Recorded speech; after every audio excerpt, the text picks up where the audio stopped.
અત્યારે સૂર્યદાદા ઉદય થઈ રહ્યા છે અને પંખીઓ કલરવ કરે છે।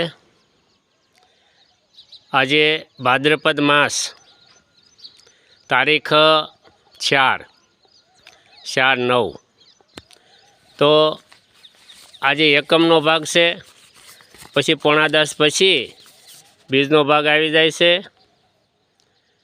માટે સંદર દર્શન આજે છે તારીખ 4/9 અને 5 તારીખે બીજને ગુરુવાર, 6 તારીખે ત્રીજને શુક્રવાર કેવડા ત્રીજ, 14ને શનિવાર, તારીખ 7/9 ગણેશ ચતુર્થી, 5મના રવિવાર તારીખ 7/9 ઋષિ પંચમી। તો આ તહેવાર નિમિત્તે અમે યુટ્યુબના માધ્યમથી અમે અહીંથી આ જાહેરાત મૂકેલી છે સર્વલોકના હિતાર્થ માટે।